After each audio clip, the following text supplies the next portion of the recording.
원룸이 즐비한 동네에서 한 남자가 불량배들을 지나쳐 곧 자신의 집에 도착한다.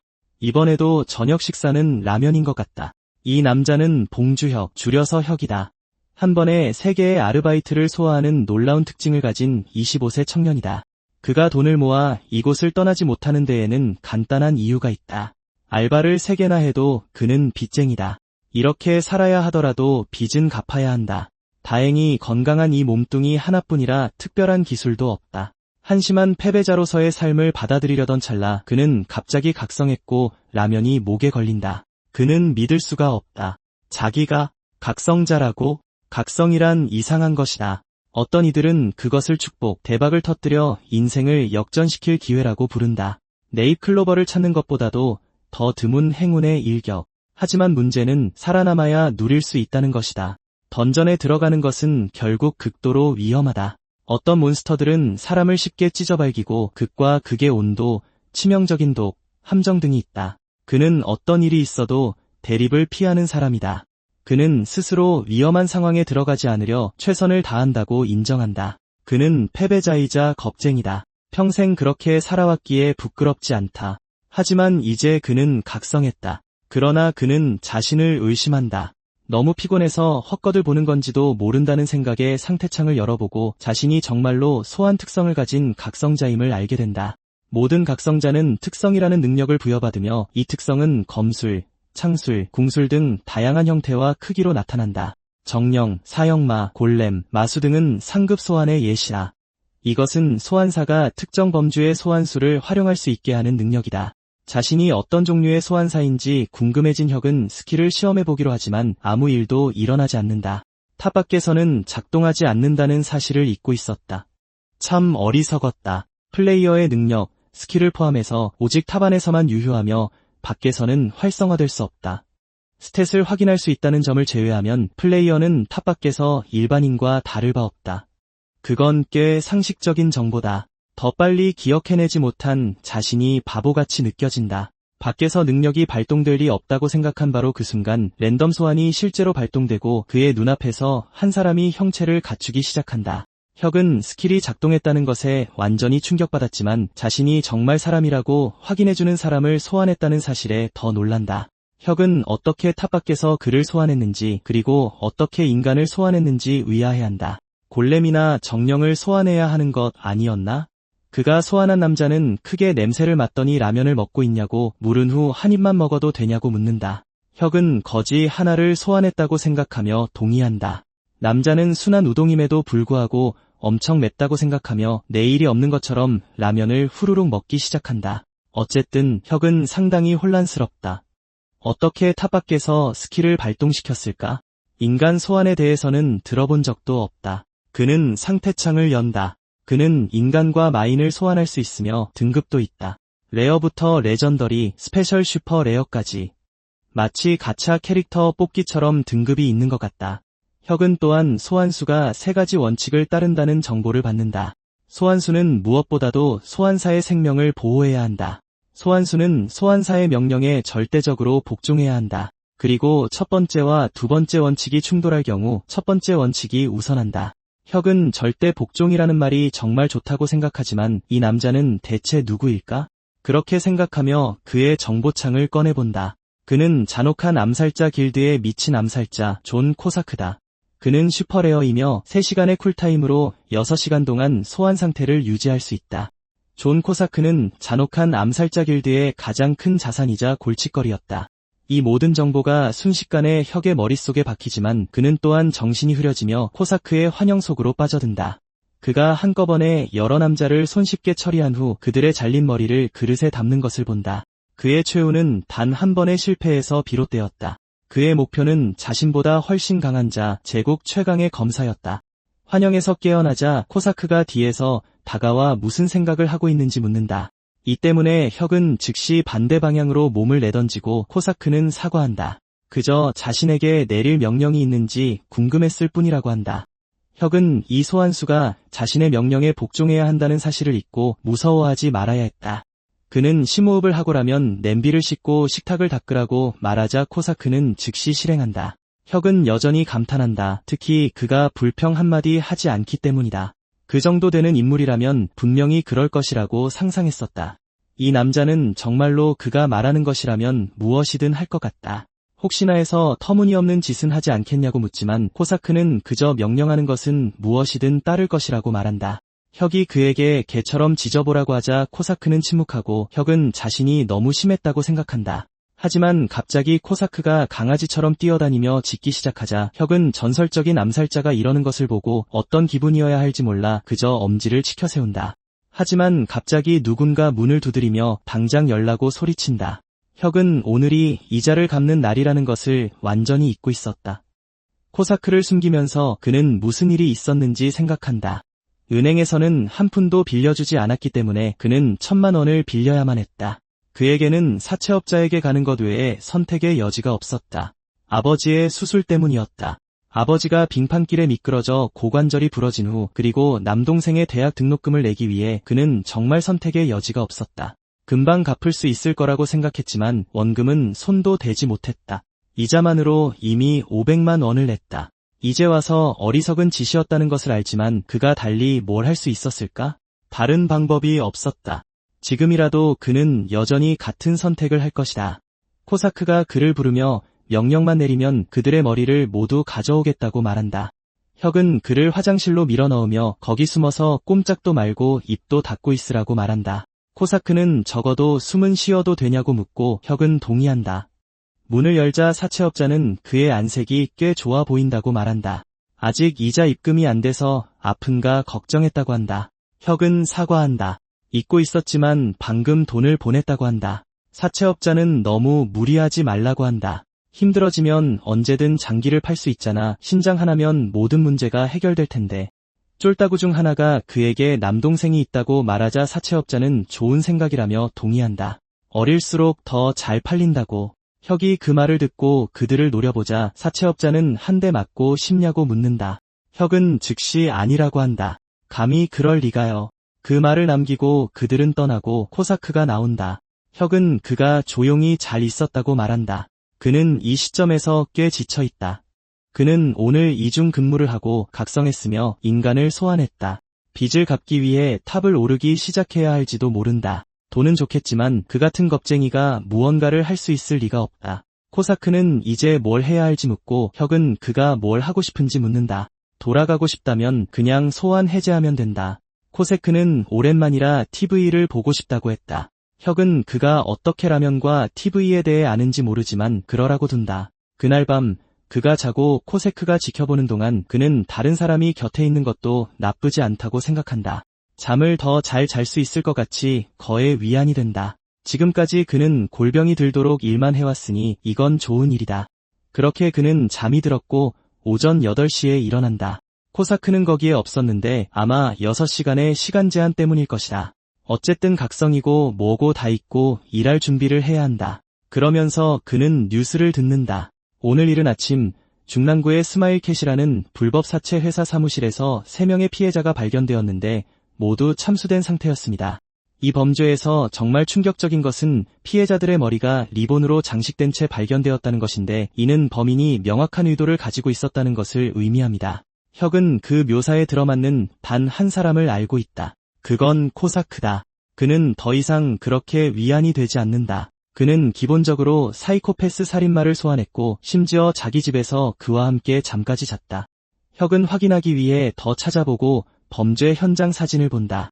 이건 명백히 코사크의 짓이었다. 그는 자기 인생은 공식적으로 끝났다고 생각하며 다른 결과가 있기를 바라며 계속 조사하지만 이것이 코사크의 짓임은 명백하다. 갑자기 가게에 손님이 들어오고 그는 환각을 보기 시작하는데 머리 없는 시체가 건네주는 사채업자의 머리가 보인다. 다른 두 사람의 머리가 보이자 그의 시야가 빨라지고 그는 뒤로 물러서며 마음이 완전한 공황 상태에 빠진다. 그저 무언가를 주문하고 싶었던 여자는 그가 괜찮냐고 묻고 그는 제정신을 차리며 자신이 한 일에 대해 깊이 사과한다. 퇴근 후 그는 이대로는 계속할 수 없다고 생각하고 내일 모든 일을 하루 쉬기로 한다. 그의 양심은 여전히 어깨를 무겁게 짓누른다. 저 사람들이 자기 때문에 죽은 걸까? 집에 돌아온 후 기온이 크게 떨어지고 그는 코사크에 대한 파일을 꺼내본다. 그는 정말 미친 암살자다. 그가 소환사이기 때문에 감히 해치지는 않겠지만 여전히 좀 무섭다. 그는 마음을 다잡고 다시 코사크를 소환한다. 하지만 그 전에 시스템이 그에 대한 만족도 평가를 해달라고 요청한다. 혁은 그가 그냥 TV를 보고 있다가 시키지도 않았는데 가서 사람들을 죽였다고 생각한다. 이렇게 골치 아프게 굴었으니 그는 별점 1점을 받을 만하다. 그는 그렇게 무정하고 싶지만 그럴 수 없어서 별 3개를 준다. 그의 어머니는 정수기 렌탈 회사에서 코디네이터로 일했었다. 그래서 그는 낮은 만족도 평가가 누군가에게 얼마나 가슴 아픈 일인지 너무나 잘 안다. 어떤 제품에 만족하지 않더라도 그는 절대 별점 1개를 주지 않는다. 그렇게 그는 코세크를 소환하고 코세크는 임무를 보고하며 별 3개에 대해 감사 인사를 한다. 그를 만족시키기 위해 더욱 열심히 일하겠다고 한다. 혁은 이 순진하고 쾌활한 남자가 정말로 3사람을 죽였는지 의아해한다. 그래서 그는 그에게 묻기로 결심한다. 어제 왔던 사람들을 죽였냐고. 코사크는 같은 미소를 지으며 그렇다고 확인해준다. 어젯밤에 그들을 처리했다고. 혁은 이제야 자신이 진짜 살인자 앞에 서 있다는 것을 깨달았다. 그의 무릎이 조금씩 후들거리고 심장이 마구 뛰기 시작한다. 하지만 그가 자신을 해치지 않을 테니 진정해야 한다. 그는 그들의 사무실이 어디 있는지 알 수 없었을 텐데 어떻게 했냐고 묻는다. 코세크는 그놈들이 집에 쳐들어왔을 때 추적 표식을 심어뒀다고 설명한다. 혁은 그것이 일종의 스킬이라고 짐작하고 애 자신을 위해 그렇게까지 했는지 묻는다. 코자크는 그들을 위협으로 간주했기 때문에 미리 제거하는 것이 최선이었다고 말한다. 혁은 자신이 명령하지 않았다고 반박한다. 그래서 코사크는 삼원 측의 제3항이 발동되었다고 설명한다. 간단히 말해 그는 무슨 말이든 복종하지만 소환사가 위험에 처한 순간에는 행동해야 한다는 것이다. 혁은 그럼 예를 들어 자신을 죽이라고 명령하면 그는 할 수 없는 거냐고 묻는다. 코사크는 그렇다고 확인해주고 혁은 즉각적인 위험은 없었다고 지적한다. 그건 그 자신의 판단 아니었냐고? 코사크는 제3항은 결국 여러 가지로 해석될 수 있다는데 동의한다. 그래서 그건 전적으로 소환사에게 달려있다고. 그의 관점에서는 그 남자들은 결국 그의 생명을 위협할 존재들이었고 그의 신장을 팔겠다는 이야기는 그들의 상황에 전혀 도움이 되지 않았다. 혁은 그게 완전 사이코 같다고 생각하고 자신의 말에 대해 즉시 사과한다. 코세크는 괜찮다고 말한다. 어차피 그런 말은 많이 듣는다고. 혁은 어느 정도 이해는 하지만 이건 미래에 극도로 위험할 수 있다. 예를 들어 그와 함께 붐비는 거리를 걷다가 실수로 어떤 불량배와 어깨를 부딪히면 그 불량배는 아마 위협적으로 행동하려 하겠지만 사실 진심은 아닐 것이다. 그건 그냥 공허한 위협일 뿐이다. 하지만 그 위협에 대한 코사크의 해석에 따라 그런 일이 다시 일어날 수 있다. 그를 이렇게 보자 코사크는 무릎을 꿇으며 자신의 잘못이라고 말하지만 혁은 일어나라고 한다. 그는 사람을 죽이는 것이 자신에게 도움이 되지 않는다고 설명한다. 사실 그건 그를 더 큰 위험에 빠뜨릴 것이다. 코사크는 아무도 모를 것이라고 말하고 혁은 다시는 그러지 말라고 한다. 알았지? 코사크는 약속할 수 없다고 한다. 혁은 물리적으로 목에 칼이 들어오지 않는 이상 의심만으로 행동하지 않겠다고 약속하게 한다.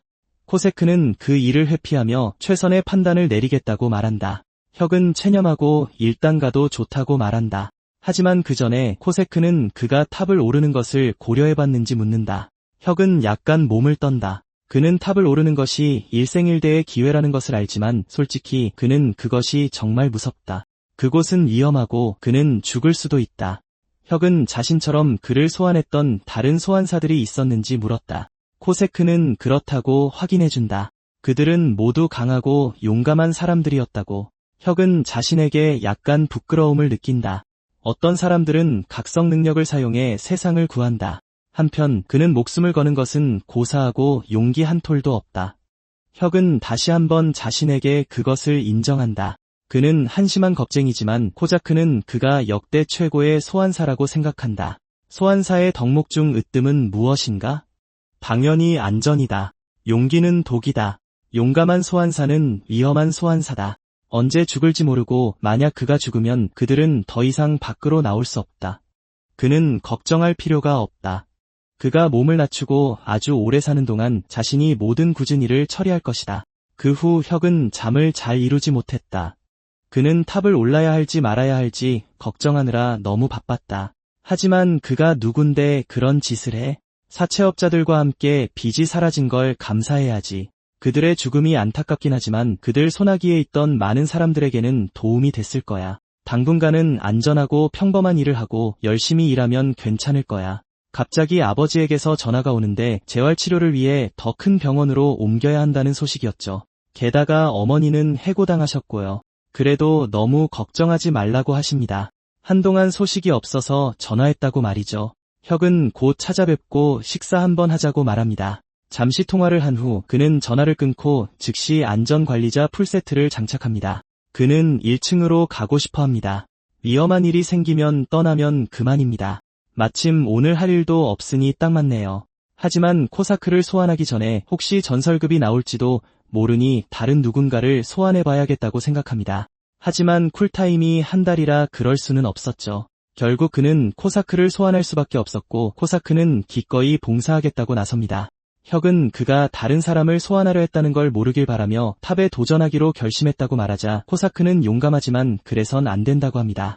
혁은 맛만 보고 나올 거라고 말하자 코사크는 안에 들어가면 자신이 안내자가 될 것이라며 그의 장비를 버립니다. 그는 내내 혁이 안전하고 편안하도록 보장할 것입니다. 손가락 하나 까딱할 필요도 없을 거라고 하죠. 그렇게 그들은 출발하고 혁은 전송되면서 바닥을 뚫고 떨어지기 시작합니다. 혁은 계속해서 바닥을 뚫고 떨어지다가 마침내 모래바다에 착지합니다. 1층은 완전히 황무지인 것 같습니다. 하지만 그 전에 장거리 낙하에 익숙하지 않은 듯 점심을 토해냅니다. 그 후 안전지대 밖으로 나가자 혁은 레벨에 맞는 강화 효과를 받아 특성과 전투 기술을 사용할 수 있게 됩니다. 혁은 즉시 꽤 강해진 것을 느낍니다. 이게 바로 플레이어의 힘인 거죠. 1층 미션은 질긴 가죽의 뚱보구더기 5마리를 죽이는 것입니다. 기본적으로 자신의 실력을 시험하는 곳이죠.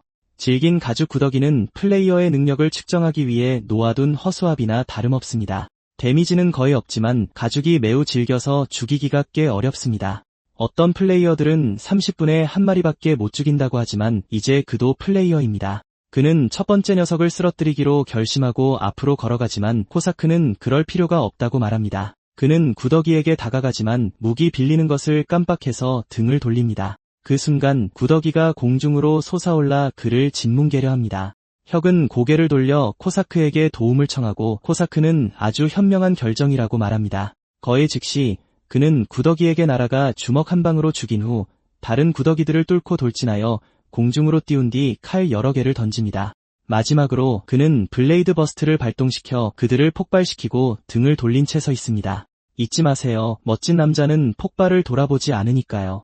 혁은 감탄하며 100g짜리 만화석을 얻고 1층에서 SS 랭크를 달성하여 플래티넘 배지도 받게 됩니다. 혁은 이게 매우 쉽다고 생각합니다.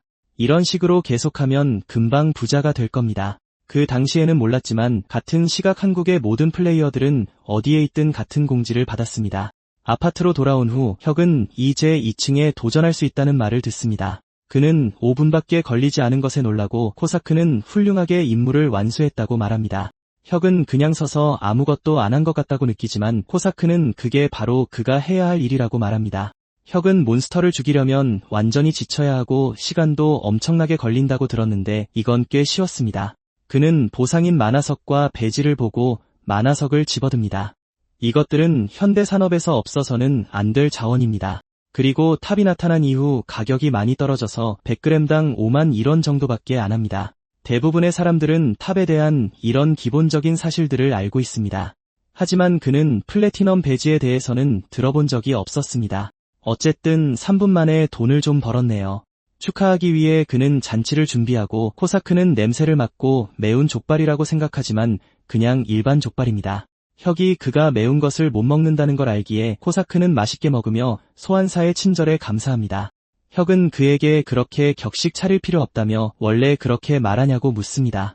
코사크는 이전 소환사와 꽤 많은 시간을 함께 보냈기 때문에 그 영향이라고 설명합니다. 혁은 미소를 짓습니다. 이건 마치 전 파트너의 영향 같은 거네요. 이 경우에는 전 소환사의 영향이지만요. 코사크는 원한다면 그만둘 수 있다고 하지만 혁은 괜찮다고 말합니다. 이 녀석은 정말 자신에게 전혀 위험하지 않고 탑 공략이 가능하다는 것도 확인했습니다. 다음날 아침 혁은 일과를 만듭니다. 낮에는 편의점에서 일하고 밤에는 숯불구이 집에서 일합니다. 일용직은 그만두기로 결정했습니다. 대신 집에 와서 코사크와 함께 탑을 오릅니다. 그를 소환하자 그는 또다시 만점을 받아 기뻐합니다. 하지만 이쯤 되면 혁은 그에게 10점 만점을 주고 싶습니다. 그는 또한 왜 좋은 점수를 받는 것에 그렇게 흥분하는지 설명합니다. 그게 그렇게 중요한가요? 코사크는 등급이 높을수록 더 많은 혜택을 받는다고 설명합니다. 예를 들어 소환 시간이 늘어나거나 등급이 올라가면 더 많은 소환수를 얻게 되는 건 당연합니다. 그렇게 그들은 2층으로 가고 이제 이 시간 제한 시간 내에 날쌘 뚱보구더기 10마리를 처치해야 합니다. 혁은 이 녀석들에 대해 알고 있습니다. 너무 많이 움직여서 까다로운 놈들이죠. 그는 코사크에게 여기서 전력을 다하면 죽을 수도 있으니 조심하라고 말하지만 코사크는 그렇게 생각하지 않습니다. 길어야 3분이면 됩니다. 빨리 끝내고 집으로 모셔다 드리겠습니다. 그가 뛰어들자 혁은 오늘 밤 치킨을 먹을지 묻고 코사크는 동의하며 감사 인사를 한 뒤 아주 쉽게 구더기들을 제거합니다. 이건 정말 미친 짓이야. 계속해서 보상을 받고 있고 보상도 점점 커지고 있습니다.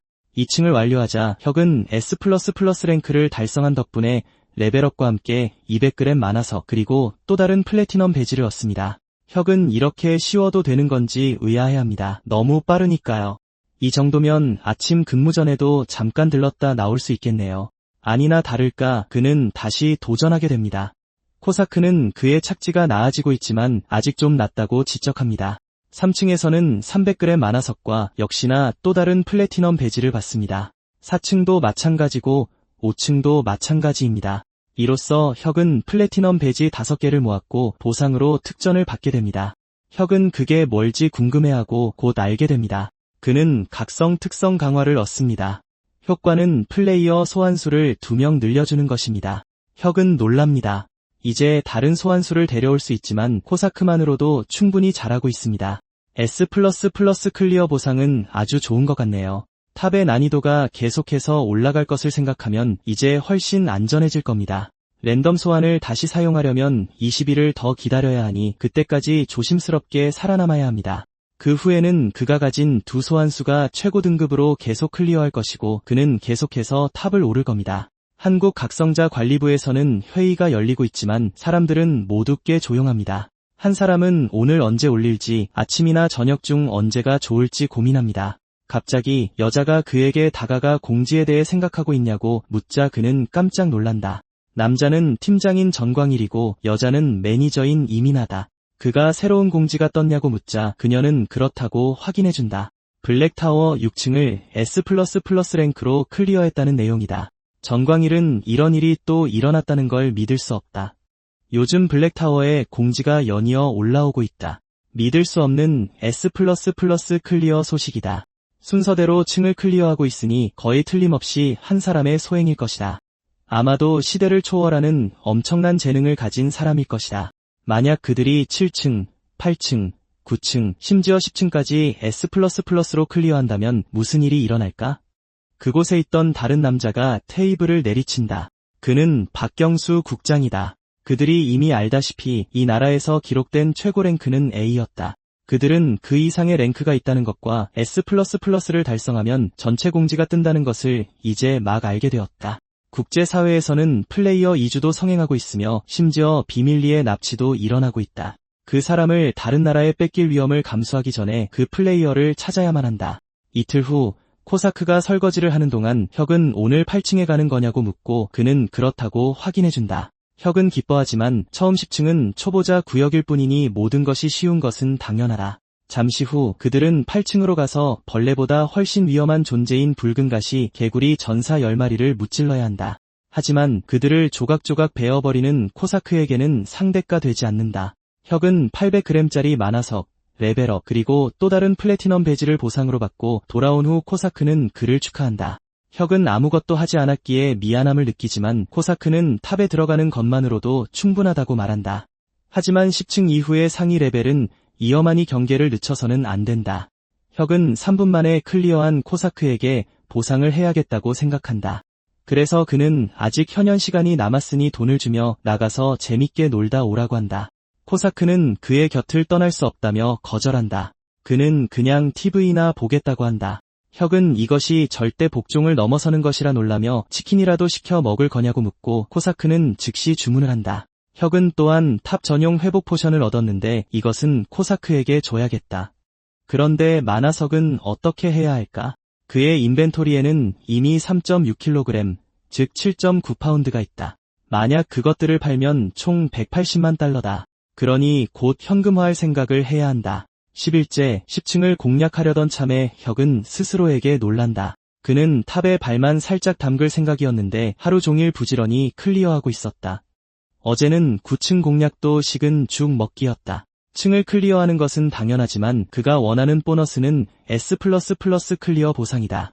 이것은 꽤나 안심이 되는데 특히 코사크는 혁이 미친 암살자라는 사실을 거의 잊어버릴 정도였다. 그가 코사크를 소환하자 최고 점수를 준 덕분에 소환 시간이 1시간 늘어났고 혁은 앞으로도 그를 믿을 것이다. 10층에 들어서자 혁은 정말로 그것을 느낄 수 있다. 탑이 그의 신체 능력을 재조정하고 복부에서 느껴지는 넘치는 힘과 신비한 마력. 이 봉주혁이 길들일 수 없는 야생마가 된 것인가? 그는 코사크의 어깨를 잡고 이제부터는 자신도 돕겠다고 말하지만 코사크는 반대한다. 만에 하나 그가 긁히기라도 하면 자신이 그 대가를 치러야 할 것이다. 혁은 걱정 말라며 자신은 이미 야생마라고 말한다. 하지만 바로 그때 이 지역의 적이 그들 앞에 나타나고 혁은 코스프레를 그만둔다. 그는 다른 플레이어들이 저런 걸 어떻게 잡았는지 궁금해한다. 혁은 둘 다 벌레 따위에게 돌격하면 자존심이 상하니 자신이 먼저 가야 한다고 변명을 늘어놓는다. 사마귀가 코사크를 공격하자 그는 피하고는 그 위로 올라가 짐승을 쓰러뜨린다. 탑에서 나온 후 혁은 보상인 1kg, 2파운드짜리 만화석을 본다. 그리고 이 마지막 플래티넘 배지로 그는 새로운 특전도 얻는다. 그는 그것이 무엇일지 흥분하며 기다리고 그것은 그의 소환수로부터 스킬을 복사하는 것으로 밝혀진다. 이것을 본 코사크는 그가 그림자 밟기를 배워야 한다고 제안한다. 질문도 반론도 없다. 혁은 왜냐고 묻고 싶어지고 코사크는 도망치는데 편리하다고 말한다. 그에게 무슨 일이 생기더라도 그는 빨리 탈출할 수 있다. 혁은 자존심이 약간 상한다. 도망. 대체 날 어떤 사람으로 보는 거야? 그는 즉시 그림자 밟기를 배운다. 발놀림 등 전투에서 빠른 발은 정말로 중요하기 때문이다. 그는 밖으로 나가 시도해보지만 잘 작동하지 않는 것 같아 혁은 약간 화가 난다. 탑 등반 11일째 그는 각성자 관리본부에 머뭇거리며 전화를 걸어 자신이 각성했다고 알린다. 전화기 너머의 사람은 그를 축하하며 안내를 위해 정부 담당자를 집으로 보내줄지 묻는다. 혁이 동의하기도 전에 그 사람은 가능한 한 빨리 그곳에 도착할 것이라고 말한다. 그가 이 결정을 내린 것은 만화석을 팔고 싶었기 때문이며 그것은 그의 25년 인생에서 가장 용감한 행동이었다. 이민아가 차에 타자 전광일은 대구에서 연락 온 각성자가 어떻냐고 묻지만 그녀는 그가 S++인 것은 아니라고 부인한다. 오늘 또 다른 각성 신청이 있긴 하다. 같이 가실래요? 그는 동의한다. 밖으로 나가서 그 사람을 찾아야 하기 때문이다. 만약 그들을 찾으면 엘리트 팀으로 데려올 것이다. 무슨 일이 있어도 각성자 관리 본부장이 제공할 수 있는 모든 혜택을 퍼부어 줄 것이다. 혁은 부지런히 집을 청소한다. 그리고 마침 각성자 관리 본부 사람들이 도착하자 그는 그들을 안으로 들인다. 전광일이 들어서며 자신과 이민아를 소개한다. 혁은 여자가 끼어 있자 더욱 긴장한다. 그리고 갑자기 그녀가 그에게 다가와 당신이 S++ 맞죠? 라고 말한다. 혁은 즉시 뒤로 물러서며 무슨 일인지 의아해한다. 아직 듣지 못한 각성자 탐지 방법이라도 있는 건가? 하지만 우선은 부인해야 하니 최대한 자연스럽게 행동해야 한다. 그는 즉시 최대한 부자연스럽게 행동하며 들어는 봤지만 자신은 절대 아니라고 말한다. 이민아는 그를 보며 거짓말쟁이의 정석처럼 보인다고 말하고 전광일은 그녀의 머리를 때리려 하지만 그녀는 사람을 그렇게 몰아붙이면 안 된다며 피한다. 두 사람 모두 사과하고 혁은 괜찮다고 말한다. 모두 자리에 앉고 그들은 한국 블랙타워의 마스코트인 테비드가 탑의 가이드로서 자신을 소개하는 영상을 튼다. 칠흑같이 검고 붉기라며 어떤 인간의 건축물도 왜소하게 만드는 압도적인 크기의 블랙타워. 20년 전 블랙타워는 하룻밤 사이에 나타났다. 각국은 군대를 동원했고 과학자들은 그 비밀을 파헤치려 했지만 탑이 보이지 않는 장벽으로 막혀있는 듯해 아무도 가까이 갈 수 없었다. 그렇다면 이 탑은 정확히 무엇인가? 그 질문은 플레이어의 등장으로 답을 얻었다. 기본적으로 층을 올라갈 수 있는 게임이다. 밖에서 플레이어는 평범한 사람이지만 탑 안에서는 강력한 능력을 휘두를 수 있다. 그들은 탑에서 얻은 다양한 보상으로 장비를 업그레이드하고 경제에 기여한다. 만약 탑의 새로운 상층부를 6개월 안에 오르지 않으면 카운트다운이 시작된다. 그리고 마지막에는 탑이 붕괴한다. 3년 전 뭄바이시가 그렇게 사라졌다. 각 나라에는 1개에서 3개의 블랙타워가 있는 것으로 알려져 있으며 대한민국에는 단 하나뿐이다. 인구의 0.01%를 차지하는 플레이어는 약 5천에서 1만 명으로 추정된다. 그럼에도 불구하고 한국은 미국 바로 뒤에서 꾸준한 발전을 이루고 있다. 그래서 우리 사회의 영웅들은 그들을 보호하고 블랙타워로부터 배우고 있다. 좀 더 설명이 이어진 후 그들은 노트북을 닫았고 전광일은 이제 검증 절차의 일부로 몇 가지 질문을 하겠다고 말한다. 그들은 그가 정말로 각성했는지 묻고 혁은 증거로 자신의 만화석 몇 개를 꺼내 보이며 그렇다고 확인해준다. 그들이 몇 층까지 갔냐고 묻자 그는 10층이라고 답했고 두 사람은 그가 S++ 플레이어라고 생각하게 된다. 이나가 요즘 화제가 되고 있는 공지에 대해 들어봤냐고 묻자 그는 또다시 로봇처럼 대답하며 동의한다. 장광일은 그가 건방지다고 생각하며 계약 조건을 설명하기 시작한다. 정부는 플레이어를 두 그룹으로 관리하는데 하나는 엘리트 팀이고 다른 하나는 일반 팀이다. 일반 팀은 독자적으로 던전 공략을 계획하고 실행하는 개인들, 즉 프리랜서로 구성된다. 반면에 엘리트 팀은 정부의 각성자 관리부와 훨씬 더 긴밀한 관계를 유지한다. 그들은 고레벨 클리어에 도전할 의무가 있지만 그 대가로 혜택을 받는다. 그중 하나는 탑 밖에서의 개인 경호다. 이 모든 것을 들은 주혁은 자신이 S++ 플레이어라는 사실을 밝히면 그가 지독히도 싫어하는 관심 폭격을 받게 될 것을 안다. 장광일이 엘리트 팀 등록 조건을 설명하자 주혁은 거기에 지원하고 싶지 않다고 말한다. 그는 일반 팀으로 만족한다. 자신은 재능도 없고 무섭다고 말한다. 적당한 보상을 받는 것으로 만족한다고 한다. 이를 본 이나는 또다시 막다른 길에 부딪혔다고 생각한다. 특정 지점에서 멈추고 안전한 사냥을 즐기고 싶어하는 사람들은 꽤 있지만 이렇게 노골적으로 말하는 사람은 처음 본다. 저렇게 배은망덕한 사람은 그럴 자격이 없다. 설령 그가 엘리트 팀에 지원했더라도 가장 중요한 자질인 등반 의지가 없기 때문에 받아주지 않았을 타입이다. 장광일은 그의 결정을 존중하지만 각성 여부를 확인해야 하니 잠시 탑에 들어가 보라고 한다. 단 한 번뿐인 입장 기회를 버리는 것은 아까운 일이다. 그러니 겸사겸사 층도 클리어하는 게 어떻겠냐고 한다. 주혁은 자신을 시험하는 것을 알고 동의하지만 거의 2시간은 걸릴 것이라고 말한다. 이나는 그게 자기들 일이니 걱정 말고 천천히 하라고 말한다. 주혁은 옷을 갖춰 입고 편히 있으라며 출발하겠다고 말한다. 그와 함께 주혁이 사라지며 플레이어임이 확인되자 장광일은 이나에게 그에 대해 어떻게 생각하는지 묻는다. 그녀는 그가 너무 소심해 보인다고 말한다. 말과 행동이 위축되어 있고 아마 11층에서 포기할 것이라고 한다. 그녀도 전에 클리어해봤는데 그곳은 플레이어의 공포심을 확실히 시험하는 곳이다. 긴 꼬리 거대 지네는 특히나 어려운 마수다. 그런데도 수백 마리를 물리쳐야 한다. 그는 아마 포기하고 안전지대로 돌아올 것이고 장광일도 그녀의 말을 믿는다. 그는 국장에게 전화해서 또 한 명의 의욕 없는 자를 찾았다고 보고해야겠다고 생각한다. 주혁은 코사크를 소환하고 코사크는 임무 준비를 보고한다. 주혁은 미션을 읽고 지내라는 생각에 진저리를 친다. 코사크는 5분이면 끝날 일이라고 하지만 주혁은 1시간 이상 걸리도록 최대한 천천히 죽여달라고 한다. 그래야 S++로 기록되지 않을 테니까. 밖에서 사람들이 지켜보고 있으니 어쩔 수 없이 오늘도 탑을 공략해야 한다. 그는 그저 들어갔다는 것만 보여주면 됐는데 그들이 완전 클리어를 하자고 해서 이번 기회에 S++ 의혹에서 완전히 벗어날 생각이다. 코사크가 즉시 한 마리를 한 방에 죽이자 주혁은 더 천천히 하라고 말하고 코사크는 그렇게 해서 훨씬 더 오래 걸리게 만든다. 하지만 갑자기 진해 한 마리가 주혁 바로 아랫땅에서 솟아오른다.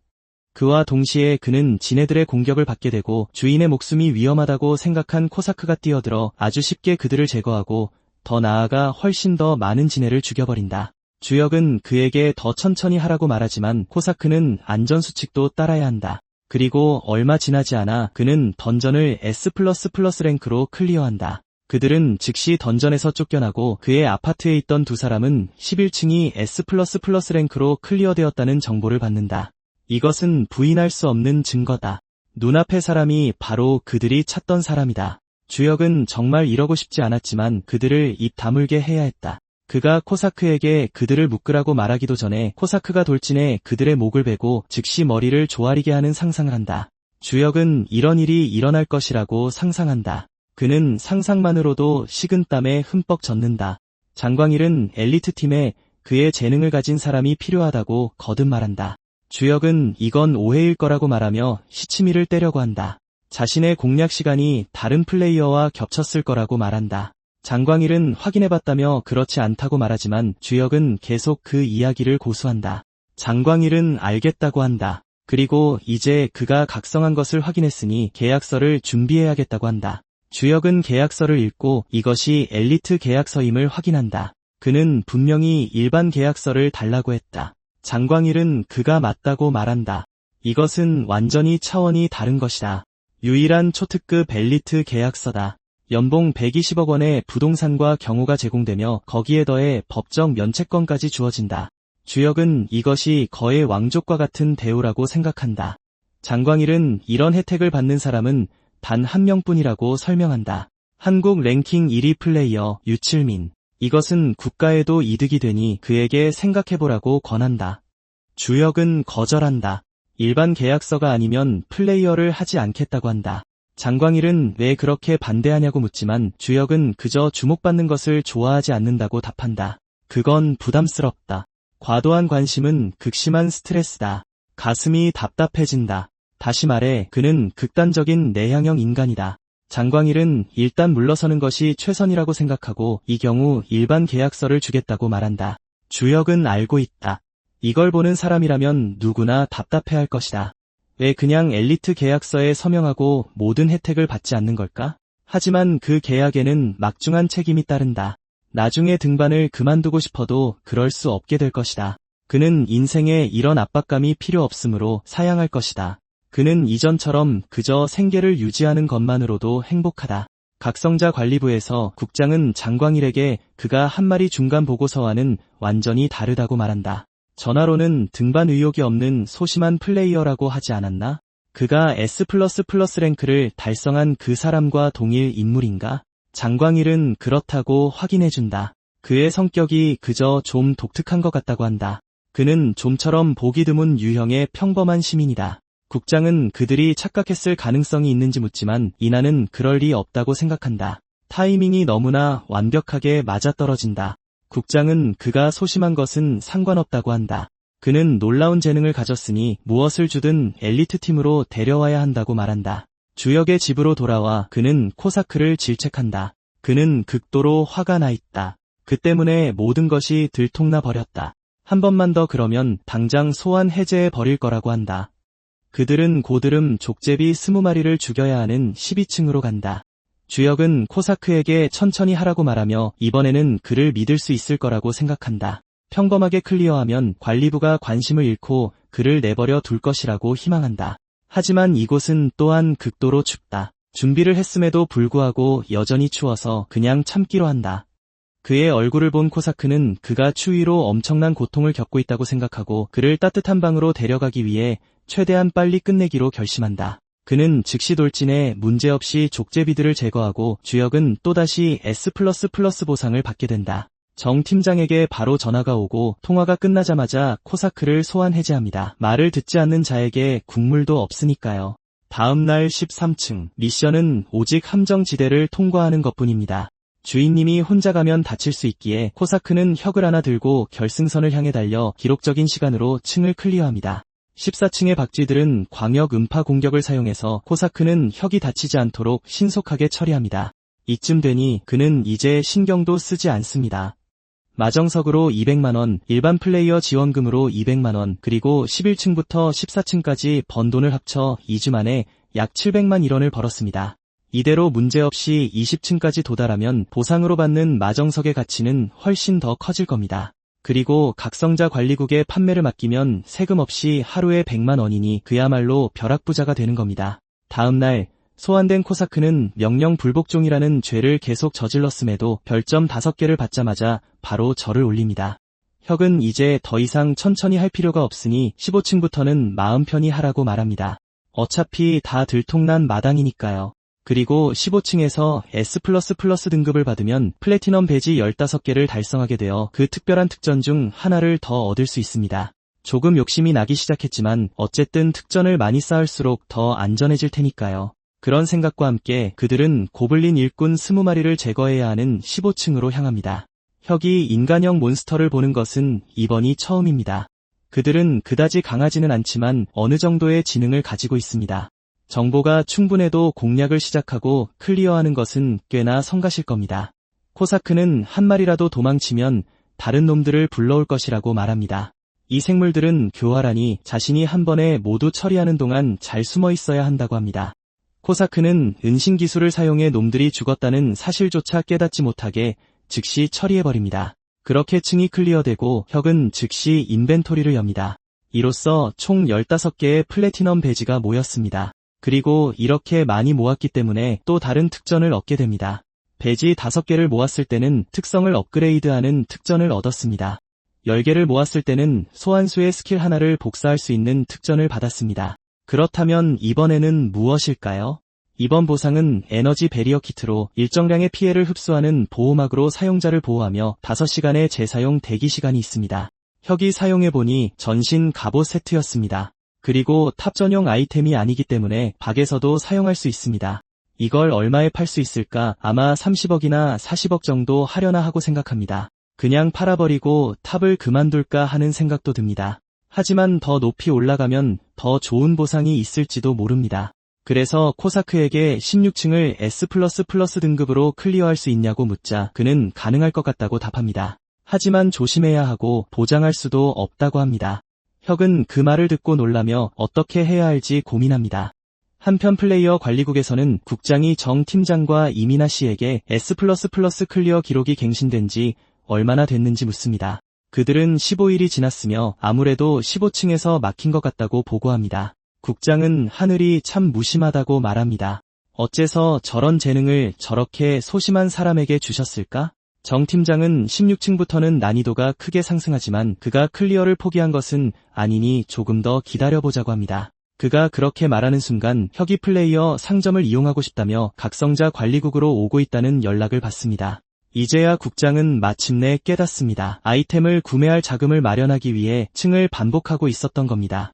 정 팀장도 그렇게 생각합니다. 처음 방문했을 때 그는 빈손이었으니까요. 국장은 자신이 바보였다고 자책합니다.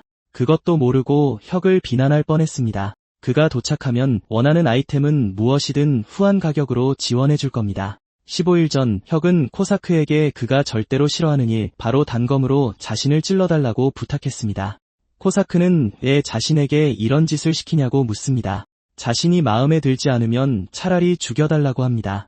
혁은 단지 에너지 베리어가 제대로 작동하는지 보려고 했을 뿐인데 왜 그렇게 호들갑을 떠는지 의아해했습니다. 코사크는 거듭 거절했습니다. 하지만 그 거절 속에서 혁은 자기 손으로 자신을 찔렀습니다. 불행히도 베리어를 켜는 것을 잊어서 스스로를 치유합니다. 그러자 코사크는 감히 그런 짓을 한 사악한 팔을 잘라버리고 싶어 했습니다. 그는 혁에게 다시는 그러지 않겠다고 약속하게 했고 혁이 그렇게 확인해주자 다시 사냥으로 돌아갔습니다. 그를 보며 혁은 아무리 길어도 그의 사냥은 10분이면 끝날 것이라고 생각했습니다. 그동안 스킬 연습이라도 해야겠다고 생각합니다. 그렇죠? 그는 그림자 걸음을 사용해 순식간에 앞으로 돌진합니다. 이런 느낌일 줄은 몰랐지만 이제 왜 코사크가 추천했는지 알 것 같습니다. 마치 새처럼 자유롭게 움직일 수 있습니다. 갑자기 아마도 코사크를 피해 숨어있던 고블린과 마주칩니다. 혁을 보자마자 돌진했지만 베리어가 첫 공격을 막아주었고 혁은 그 틈에 놈을 걷어찼습니다. 이것을 본 코사크는 고블린을 두 동강 내며 멋진 패스였다고 말했지만 이내 무슨 일이 있었는지 깨닫고 혁에게 달려갑니다. 그는 괜찮냐고 묻습니다. 왜 갑자기 고블린과 싸웠냐고 묻습니다. 그는 몇 번이고 말했지만 힘이 있더라도 어리석게 자신을 위험에 빠뜨려서는 안 된다고 합니다. 혁은 귀를 막으며 더 조심하겠다고 말합니다. 2주 동안 15층을 공략한 후 혁은 스킬에 익숙해졌고 모은 마정석은 총 1100만 원에 달했습니다. 그는 정 팀장에게 지금 플레이어 상점에 가도 괜찮은지 전화했고 그는 좋다고 답합니다. 사실 당장 사람을 보내 모시러 가겠다고 합니다. 혁은 혼자 갈 수 있다고 말하지만 정 팀장이 고집해서 기다리기로 합니다. 리무진을 타고 관리국에 도착하자 정 팀장이 입구에서 그를 맞이합니다. 혁도 고개를 숙이며 일반 계약인데도 VIP 대우를 해준다고 생각합니다. 상점으로 가서 혁은 성공적으로 정보를 등록하고 정 팀장은 이제부터 전화 없이 언제든지 와도 된다고 설명합니다. 그래도 한번 둘러보시겠냐고 묻습니다. 혁은 이 제안을 거절합니다. 그저 혼자 둘러보고 싶다고 합니다. 그 후 그는 플레이어 상점에 들어가는데 매우 호화로워 보이지만 손님은 한 명도 없습니다. 아마 아이템들이 너무 비싸서일 겁니다. 그래서 우선 마정석부터 팔기로 합니다. 그렇게 하자 점원은 3일 내로 1100만 원이 계좌에 입금될 것이라고 알려줍니다. 그리고 혁이 지금 여기서 사용할 수 있는지 묻자 가능하다고 합니다. 이 대화 후 그는 즉시 사회적 기력이 소진되어 빨리 무언가 사고 집에 가야겠다고 생각합니다. 국장은 정 팀장에게 혁이 문제없이 들어갔는지 묻고 그는 지금 둘러보고 있다고 확인해줍니다. 그리고 다른 플레이어들에게는 오늘 상점이 문을 닫았다고 말해두었습니다. 또한 직원들에게 90% 할인을 해주라고 지시했습니다. 그가 소심해서 공짜로 주면 불편해할 수도 있으니까요. 잠시 후 혁은 200만 1원짜리 아다만트 메이스와 300만 원짜리 바실리스크 가죽 부츠를 구매하러 옵니다. 시세는 2천만에서 3천만 원 정도라고 들었습니다. 그리고 정 팀장이 직접 마중 나온 것까지 생각하면 아무리 봐도 특혜를 받고 있는 게 분명합니다. 그래도 이 아이템들은 좋네요. 모든 방어를 통합하는 갑옷인 에너지 베리어 때문에 방어구는 이 부츠만 사용했습니다. 이 모든 것이 특전 덕분이고 그는 등반을 시작할 때 욕심내지 않기로 했었습니다. 하지만 이 특전들은 정말 탐이 납니다. 다음 날 그는 코사크를 소환하고 코사크는 15층을 반복하는지 묻지만 혁은 마침내 소환 제사용 대기 시간이 끝나 한 명 더 소환할 수 있게 되었으니 진도를 나가고 싶어합니다. 소환을 시작하며 그는 세상의 모든 기도를 일조리고 소환수가 서서히 형체를 갖추기 시작하지만 점점 커져서 머리가 천장을 뚫고 나갑니다. 대체 무엇을 소환한 걸까요? 소환수는 완전히 형체를 갖추고 천장에서 천천히 머리를 빼내는데 혁은 그가 인간인지 괴물인지 궁금해합니다. 코사크가 즉시 점프킥으로 뛰어들며 왜 하필 내 놈이 여기에 있냐고 묻습니다. 누구 인생을 망치러 온 거야? 혁은 둘이 아는 사이인지 궁금해했고 바바리아는 그의 공격이 간지럽다고 말했다. 코사크는 그의 머리를 베고 나서도 같은 말을 할 수 있을지 궁금해했다. 예쁜 리본까지 달아줄 거라고 했다. 혁이 끼어들어 코사크를 멈추게 했는데 부서진 천장은 하나로 좋겠기 때문이다. 그는 잠시 비켜달라고 말하며 새로운 손님과 이야기해야 한다고 했다. 코사크는 그럴 필요가 없다고 말했다. 이 녀석은 악명이 자자합니다. 그는 멍청하기로 유명하며 소환수의 원칙조차 모를 것이라고 했다. 바바리아는 공부했다고 말했다. 소환사 복종이었나 아니면 절대 생명이었나? 두 번째는 가치 이해, 그 다음은 갈등. 코사크는 그가 불량품이라는 걸 알았다. 그를 죽여서 100일 동안 소환되지 못하게 해야 했다. 혁은 그의 정보창을 열었다. 그는 대평원 부족에 둔한 바바리안 고기방패로 R등급, 즉 가능한 최하 등급이라 실망스러웠다. 한 달 기다렸다가 다시 뽑아야 하나? 그는 바바리안을 추궁하기 시작했고 이름을 물었지만 그는 잊어버렸다. 왜 여기 있는지 아냐고 물었지만 그는 몰랐다. 그리고 탑에 대해 아냐고 물었지만 그는 몰랐다. 혁은 그냥 설명을 읽으려고 생각했지만 그 순간 그는 바바리안의 기억 속으로 빨려 들어갔다. 그는 평원에서 나비를 쫓으며 뛰노는 그를 보았다. 그는 자연과 함께 사는 것만으로도 행복을 찾는 순수한 존재였다. 하지만 그의 순수함과는 별개로 그의 신체 능력 또한 놀라웠다. 그는 자기 이름조차 잊어버릴 정도로 멍청했다. 거짓 영웅에게 속아 바바리안 전사는 대악마 히드라에 맞서는 고기방패로 이용당했다. 그는 자신의 강력한 몸 하나만을 이용해 히드라의 브레스를 견디며 용감하게 싸웠고 자신의 피부가 녹아내리는 것도 모른 채 머리를 하나씩 뜯어냈다. 오직 동료들을 지키겠다는 일념 하나로. 결국 그는 축적된 산성 브레스 때문에 죽음을 맞이했고 그의 동료들은 모두 그것을 기뻐했다. 혁은 이제 그가 왜 고기 방패라 불렸는지 알았다. 또한 무슨 일이 있어도 그를 내치지 않을 것이라고 다짐하며 함께 탑을 오르자고 그를 환영했다. 일단 이름부터 정해야겠군. 바버가 좋아 아니면 미트볼이 좋아? 모르겠다. 그래서 혁이 고르라고 하자 그는 미트볼을 골랐다. 혁은 그에게 걱정하지 말라고 말했다. 그를 행복하게 해줄 것이며 미트볼은 그를 믿었다. 당신은 내 소환사니까. 이걸로 우린 모두 동료니까 함께 힘내보자고. 코사크는 처음에는 불만이었지만 계산을 끝내고는 이 녀석이 믿음직한 고기 방패라는 것을 이해했고 그를 그렇게 사용하는 방법을 가르쳐주겠다고 했다. 코사크가 그를 지도하려 하자 혁은 소심한 플레이어, 미친 암살자, 그리고 단순한 바바리안으로 이루어진 자신의 팀을 생각했다. 꽤 이상한 조합이지만 어떻게든 해낼 것이다. 16층에서는 고블린 정찰병 30마리를 제거해야 했고 코사크는 혁에게 에너지 베리어를 활성화하고 언제든 섀도 스텝을 사용할 준비를 하라고 조언했다. 이 고블린들은 독침을 쏘기 때문에 언제 나타날지 알 수 없었다. 아니나 다를까 그들은 나무 사이에 숨어 있었고 그중 하나가 혁에게 재빠른 독침을 쏘았지만 코사크가 간신히 막아냈다. 이것이 다른 고블린들에게 공격 신호가 되었고 혁이 엄폐하는 동안 코사크가 날아오는 공격들을 막았다. 날아오는 투사체의 수로 보아 여기엔 10마리보다 훨씬 많은 고블린이 있다. 그래서 그는 미트볼에게 앞으로 가서 막으라고 말했다. 이 말을 듣고 미트볼은 공중으로 솟구쳤고 그가 떨어지자 코사크를 공격하던 고블린들은 후퇴하기 시작했지만 그의 착지로 코사크를 포함한 모두가 공중으로 떠올랐다. 혁은 큰 흥미를 느끼며 지켜봤고 원거리 고블린들이 그에게 쏘기 시작했지만 독침은 그의 두꺼운 피부를 뚫지 못했다. 그러자 미트볼은 돌진하여 그들을 모두 쓸어버렸다. 혁은 충격받았다. 어떻게 R 등급밖에 안 되지? 돌아와서 혁은 그에게 닭고기를 잔뜩 포상으로 주었고 그는 정말 좋아했다. 코사크는 그가 치킨을 키친이라고 부른다고 그와 티격태격했고 미트볼은 그가 바보 같다고 말했으며 혁은 둘에게 사이좋게 지내라고 말했다. 갑자기 미트볼이 그를 좋은 사람이라고 불렀다. 키친을 줬으니 목숨을 바치겠다. 혁은 얼굴을 붉히며 그들이 하는 일에 비하면 이건 아무것도 아니라고 말했다. 내가 오히려 도움을 청해야 할 판인데. 갑자기 코사크가 그의 얼굴에 주먹을 날렸고 혁은 즉시 그를 꾸짖으며 왜 밥 먹는 애를 괴롭히냐고 물었다. 코사크는 그냥 교육이 좀 필요하다고 생각했다고 말했다. 다음 날 그들은 17층으로 갔고 혁은 또 다른 신체 능력 향상을 얻었다.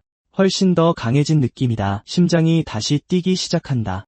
내 안의 야생마가 다시 깨어나는 건가? 그가 스스로를 격려하려 할 때 코사크는 20레벨이 딱 자만하기 좋은 레벨이라고 지적했다. 그래서 그는 앞장서겠다고 했고 미트볼은 무슨 일이 있어도 그를 지키겠다고 확언했다. 이제 그들의 임무는 고블린 전사 30마리를 제거하는 것이었고 혁은 다른 플레이어들의 공략 영상을 볼 때는 몰랐지만 직접 보니 꽤 위협적이었다. 여기 고블린이 최소 90마리는 있다. 괴물치고는 전략과 전술에 꽤 능하다.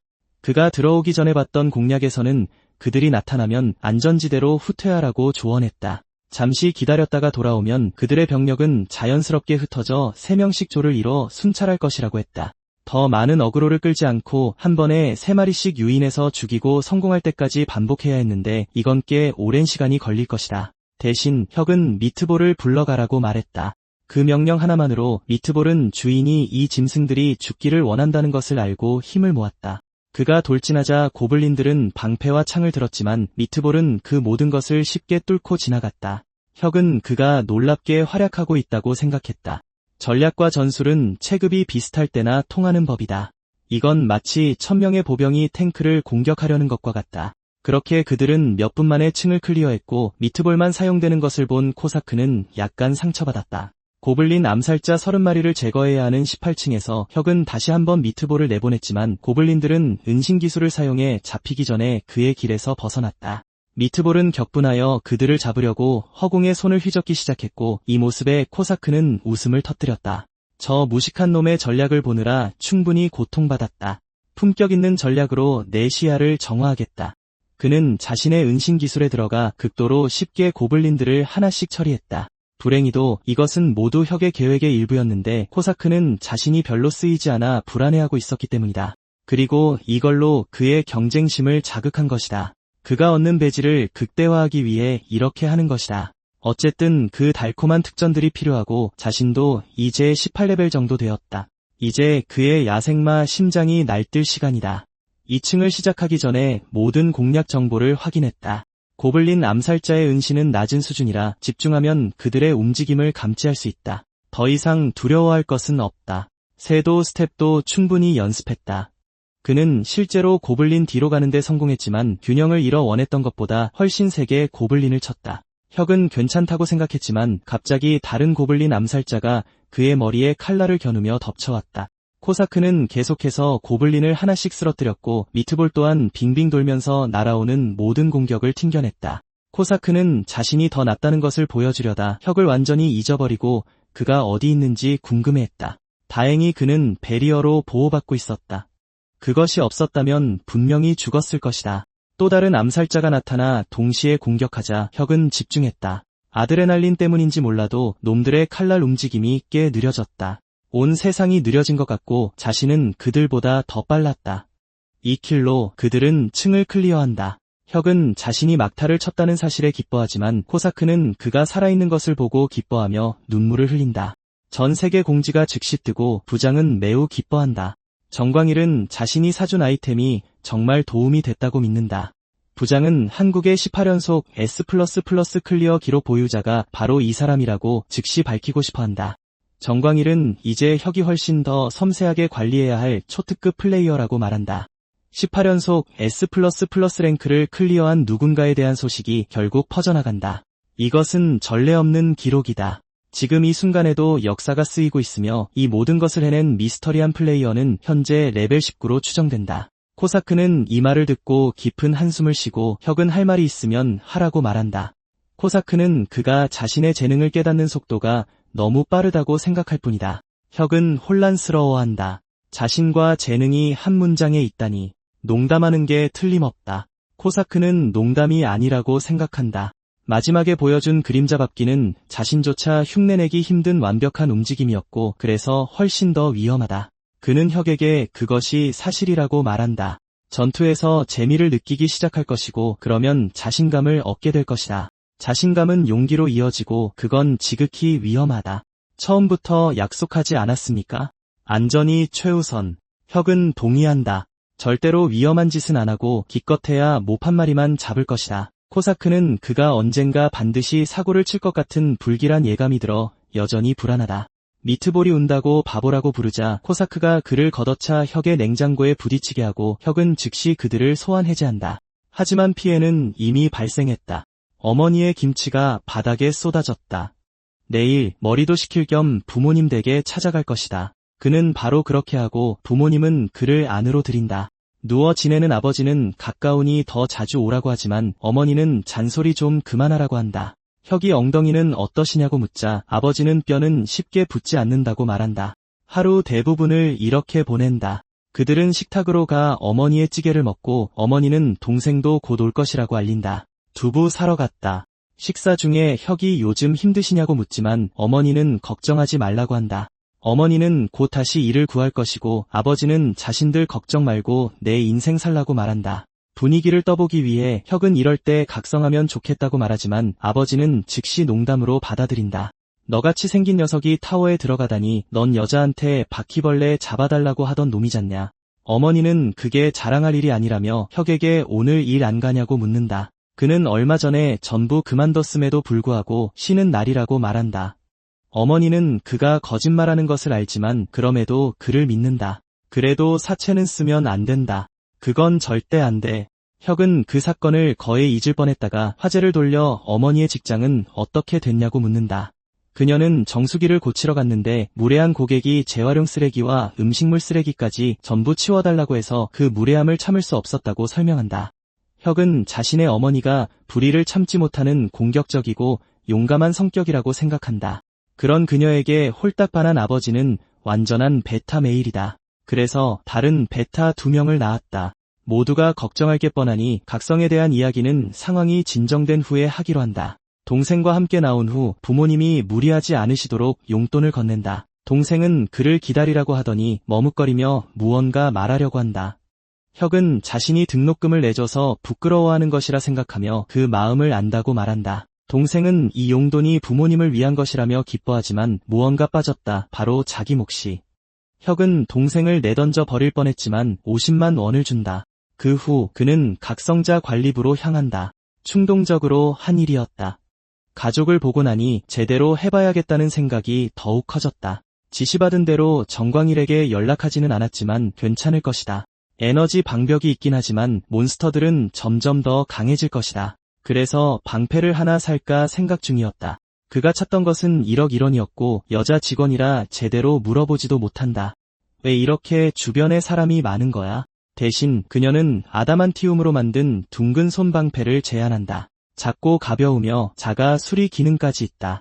혁은 이것이 철퇴와 함께 사용하면 자신에게 정말 잘 어울릴 것이라고 생각한다. 그는 바로 그것을 산다. 솔직히 직원들과 대화하는 것이 고블린을 상대하는 것보다 더 힘들다.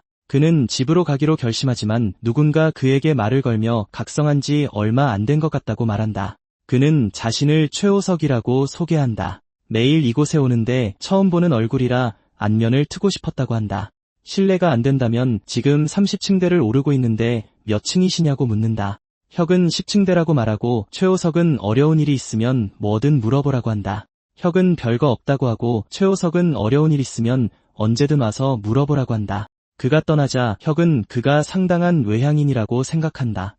분명 여자친구도 있을 거고 부럽다. 집에 돌아온 후 그는 자신의 레벨을 확인하는데 19다. 이제 19층에 도전할 수 있게 되어 기뻐한다. 하지만 그 전에 코사크를 불러 하브이를 봐야 한다. 그를 소환하자마자 코사크는 방패를 든 혁을 보고 즉시 얼굴을 찌푸린다. 꼭 이렇게까지 해야 합니까? 혁은 안전을 최우선으로 할 것이라 생각하고 코사크는 이전 소환사도 그렇게 말했다고 지적한다. 혁은 자신이 겁쟁이라는 것을 알기에 그냥 도망칠 것이라고 한다.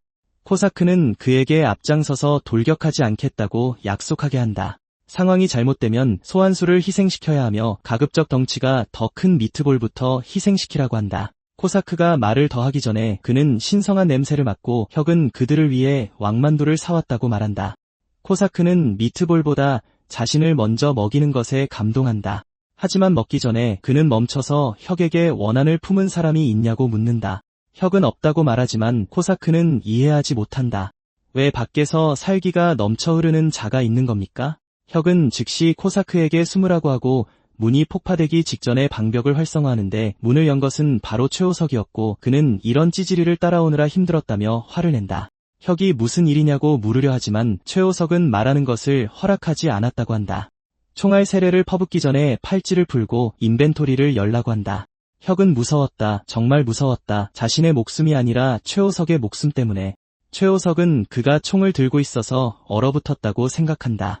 이번에도 좋은 먹잇감을 골랐다. 그가 혁을 기절시키기 전에 코사크가 칼자루로 그의 머리를 내리쳐 최호석을 즉시 의식불명 상태로 만든다. 혁은 그가 그를 죽이지 않은 것에 매우 기뻐한다.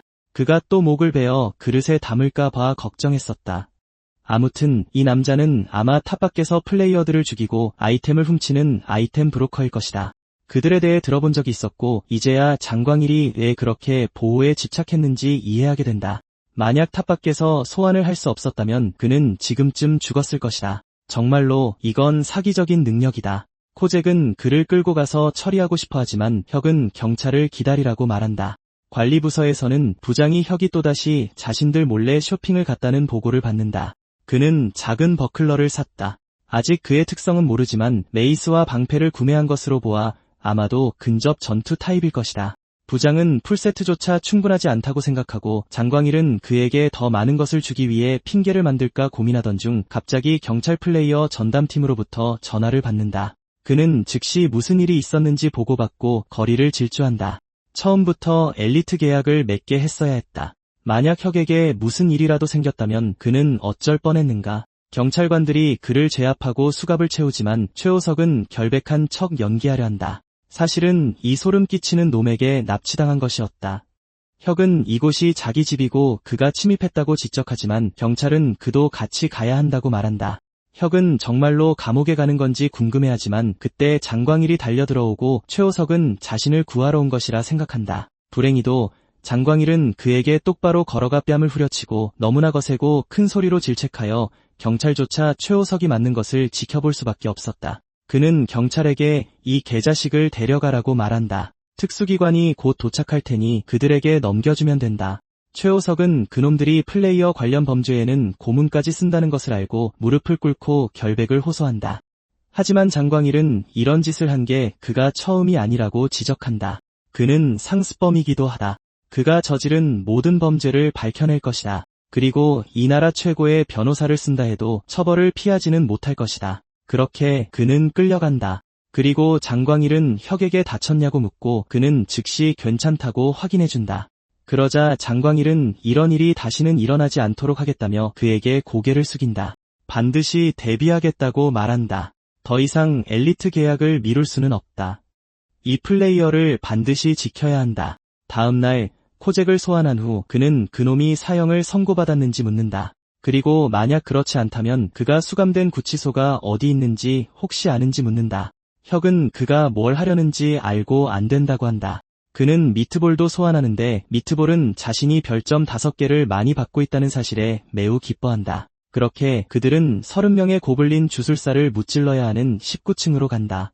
그들은 그다지 위협적이지 않다. 인상적인 마법을 사용하지도 못한다. 기껏해야 저주나 불화살 정도다. 아니나 다를까 그들이 미트볼의 돌격을 막으려 하자 그는 포효 한 번으로 그들의 마법을 날려버린다. 코잭은 그의 뒤에 서서 가능한 한 빨리 모든 것을 정리하기로 얘기했던 것을 기억하냐고 묻는다. 미트볼은 그렇다고 확인하고 둘은 함께 돌격하여 수많은 주술사를 해치운다. 혁이 아이템을 챙기기도 전에 층이 클리어되고 코잭의 표정으로 보아 그가 싸우는 것을 원치 않아서 그랬을 것이라고 짐작한다. 다음날 그들은 매우 어려운 난이도로 평가되는 20층으로 간다. 코잭 또한 그렇다고 확인해준다. 독을 쓰는 정찰병부터 최고 레벨의 전사까지 모든 종류의 고블린이 이곳에 나타난다.